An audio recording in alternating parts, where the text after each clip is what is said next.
Good evening and welcome to Sports Scene. I am Dion Kombeng and I will be your host for tonight. In tonight's show, we bring to you a number of sports and we'll get the show rolling with all the action from the 2015 Table Tennis National Championships. Players from the Central Province turned out in numbers to take part in the Table Tennis National Championships. The championships will be used as the final selection for the national table tennis squad for the Oceania tournament in April and the Pacific Games in July. Actually, after this championship, we are going to select our final team.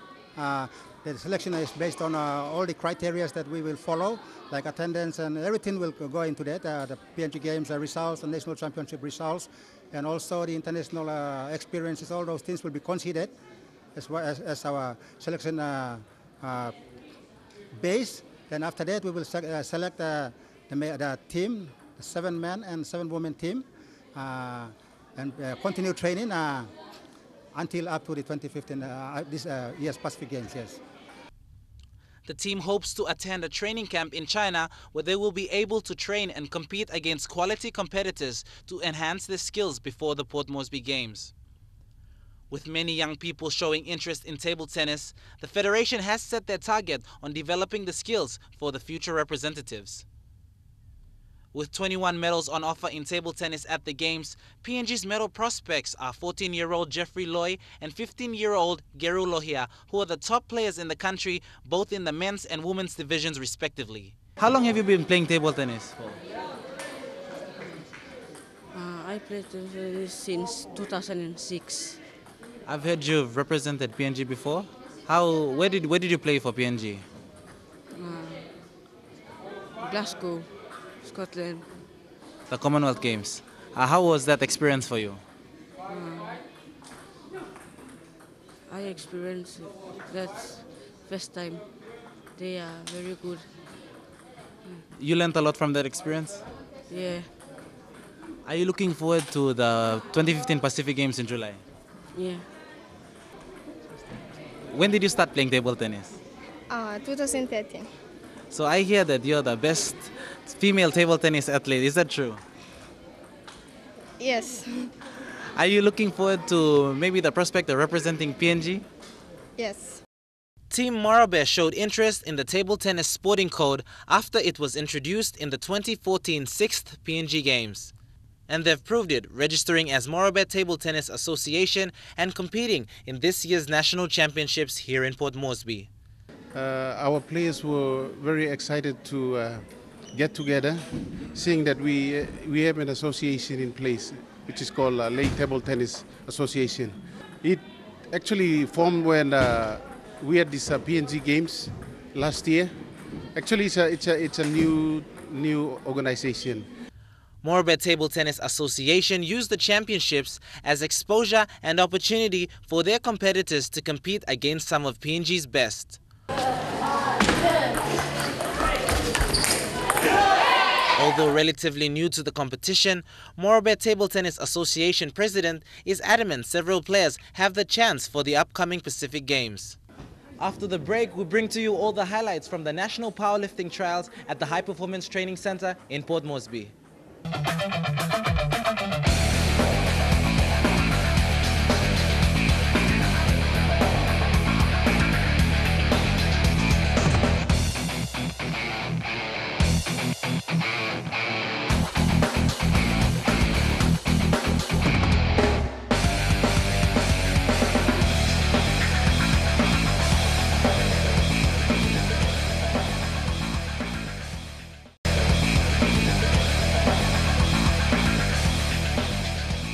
Welcome back to the show. In this segment, we bring to you the highlights from the powerlifting trials at the High Performance Training Center in Port Moresby.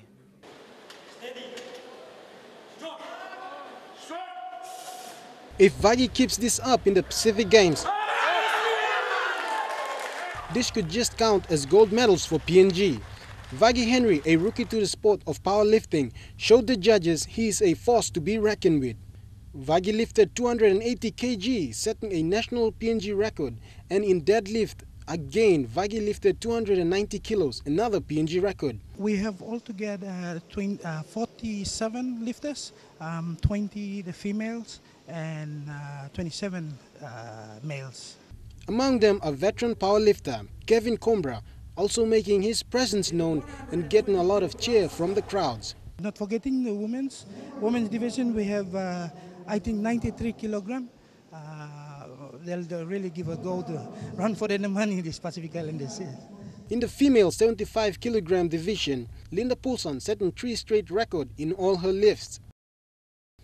Tahina Booth, who flew all the way from Sydney to attend these selection trials, also did not disappoint.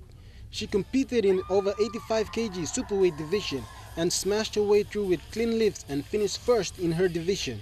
I've got some dreams and aspirations with the weightlifting side, but with powerlifting, I've been doing it for about 10 months.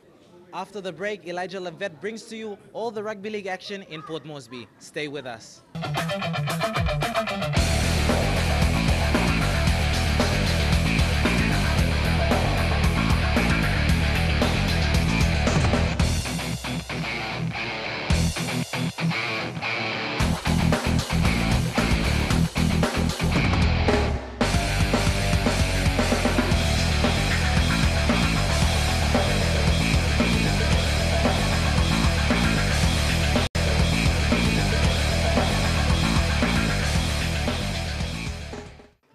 Mark, it's a big competition that is happening here, you know, the Northern Zone competition. Yes, it is. It's the first of its kind for the Super 9 Challenge to be here in Madang. Beautiful Madang, yeah. It attracts a lot of teams from Momase, all the way from Wabololo up to Wewak, and from the Eastern Highlands all the way to Madang, and we have newcomers like Ramorangs, and Wewak coming back from to the paddock after 15 years absence. It's good to see them coming back, and these games here, it looks much better, bigger and better. I think it'll be much bigger next year.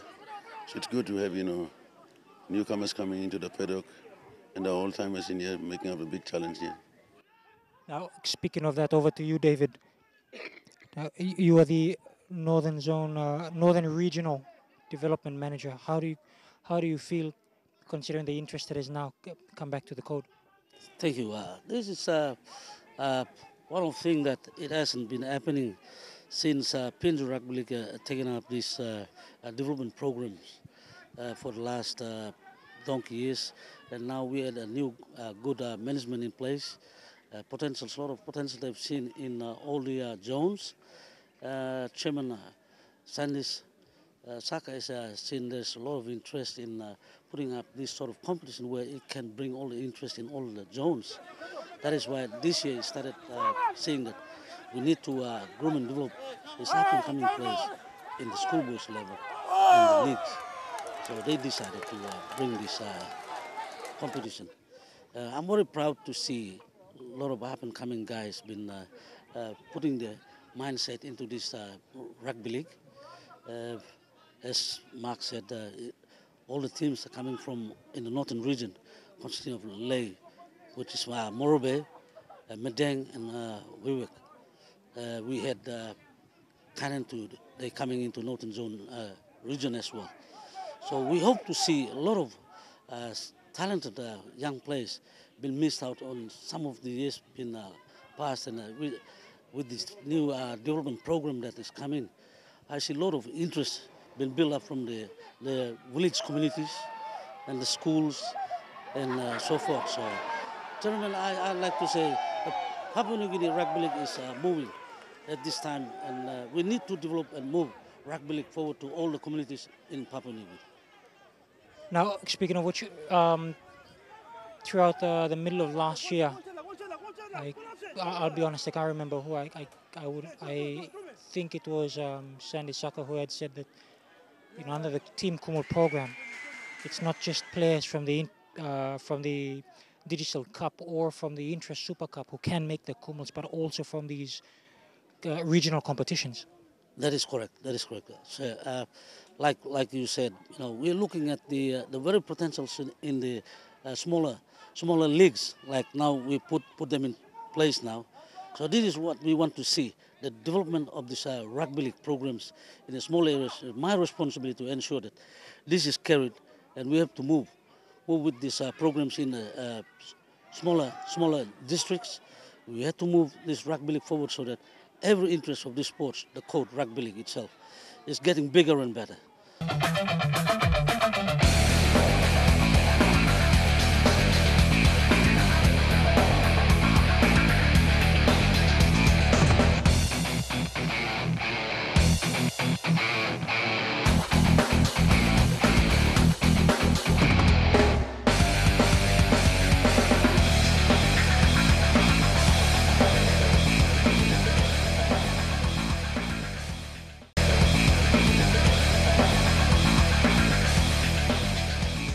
Welcome back to Sports Scene. The Telikom National Soccer League in Port Moresby saw FC Port Moresby defeat Bester FC 3-0. Here's Shane Soroya with more.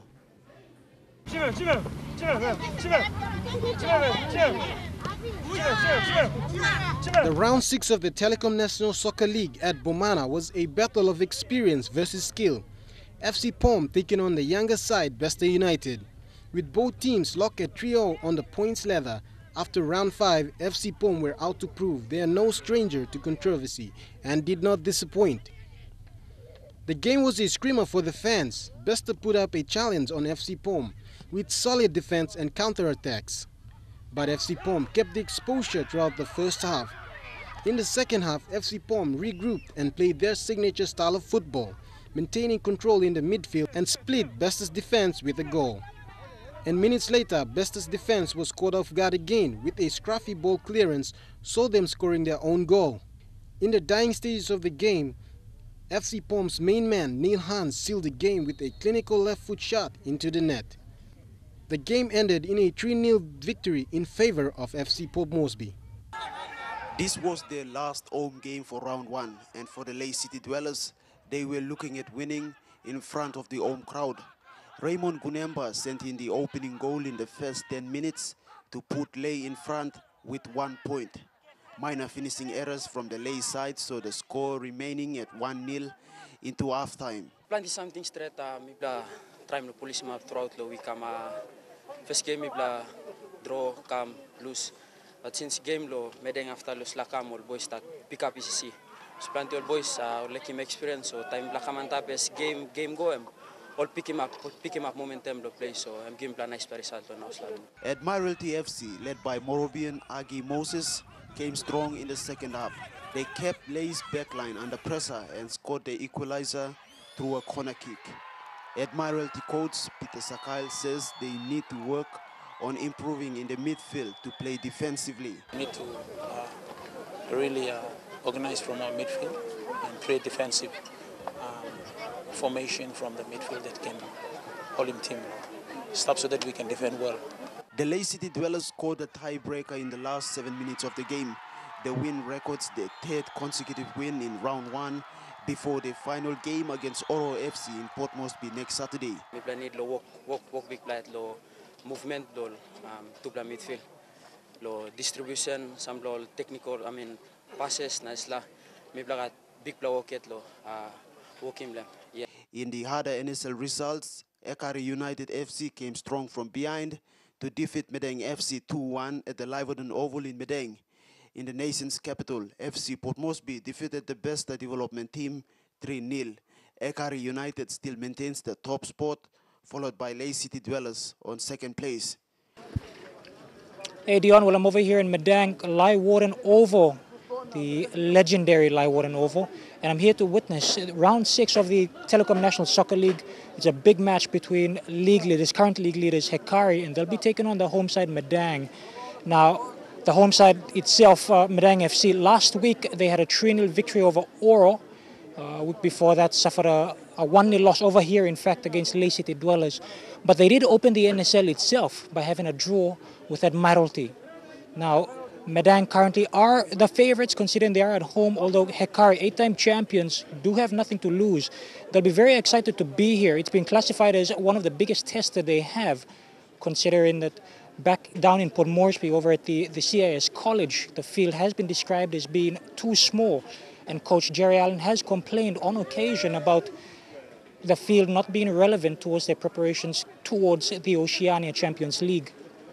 Now, talking about Hekari itself, last week they had a draw against FC Port Moresby, and that came about a couple of days after, they had a 1-0 victory over FC Port Moresby, and that came after a draw against, another victory, against Ora FC.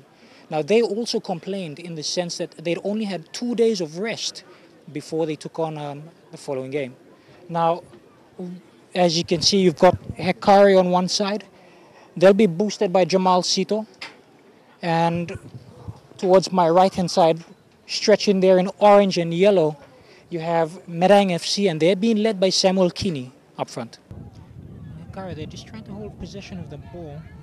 Komang to bring it in. Joe with it now. Kora Kopaiga did suffer a knee injury. You can see that right leg heavily bandaged. And, there he is. Alvin Komalong, who's recently been named as an ambassador for 3 games. Well, Hekari were very well aware that they were not the favorites, especially coming over here to the Leeuwarden Oval. And that first goal that came just after 35 minutes sent the crowd into an absolute frenzy over here in Madang.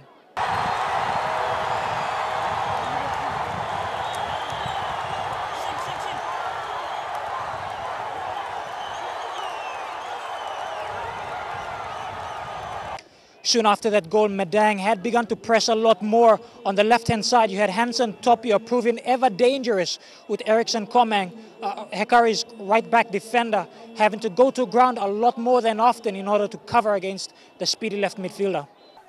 Well, you can see Daniel Jones moving the ball right to Eriksson Komang. Now he sent the cross in. Madang defenders look like, no, it's gone past to Tizama Tanito. He could take it. Held back, the cross comes in. Nicholas Moore has a chance. Goal! And Hekari have hit back after barely 7 minutes with Madang dominating the entire match. The crowd is shell-shocked over here at the Leeuwarden Oval. Viewers out there, the scores right now, it is Madang 1, Hekari United FC 1. Now Francis Moyap, the coach for Madang, had been forcing his players to push a lot more, which resulted in Hekari having to drop their defenders. In the midfield, you had, of course, Alwyn Komalong, and he was paired up alongside Samuel Kinney, and they proved a very dangerous combination, especially allowing a lot more movement of the ball straight through the center, spreading Hekari's defense. Now Hekari United coach Jerry Allen was screaming a lot more at his wider players. He had actually interchanged Tutizama Tanito from the left-hand side, moving him over to the right in order to allow the ball curving in a little bit more towards the 18 yards box. Madang, on the other hand, they have been scrambling in defense, compressing that back line, and then allowing the fast counters on the left and right in order to get that particular goal mouth over there. Late in the first half, that first goal went in. What was the feeling of the team going into halftime? We actually didn't feel anything because we decided to keep calm and play our normal football, which we tried. I think the second half we lost concentration because of we decided to play a bit dirty. That's why we lost concentration and made 2 quick goals. However, apart from that, considering the fact that late towards the game, Madang started dominating in some cases, Hekari was scrambling in terms of their defense. Did you feel deep down that the team would score? Yes. Actually, had they followed the instructions like they did in the first half, had they followed that same instruction in the second half, we would have scored. We had a feeling we could score, and I know we could score. Now, a final question, Francis. You know for a fact, we're from Port Moresby. The crowd here, it's so different to what we're used to normally seeing. Well, Madang is soccer. It's nothing else. Madang is fully soccer province, so, That's what you get when you have a team coming in. That's what you always get. As an observer from outside, this was probably the most intensive match that Hekari has ever played. Very, very true. One thing I would say, I love the crowd. They got a very good crowd. I think in future they need to control a little bit. We want to play here in Madang in other times. But to me, That's the way Hikari is. We have to have a lot of patience. If we take PNG into another competition, we have to be like this. When we act really rough, then there is nothing good about that. But I think our boys deserve the win. They work so hard, good discipline on the field, and they deserve the win today. A very gallant Madang side going down fighting 2-1 against Hikari. It was a very heroic performance by both teams, although by the comments made by both coaches, Francis Moyap was a little bit disappointed in the little bit lack of concentration given by his players towards the end, which did allow Hikari to score. Vonnie, on the other hand, while she may have been worried about the crowd, she said they had behaved exceptionally well and is looking forward to having more games over here in Madang. That's all we have for you on tonight's episode of Sports Scene. Thank you for joining us. Join us same time next week. Have a pleasant evening. Good night.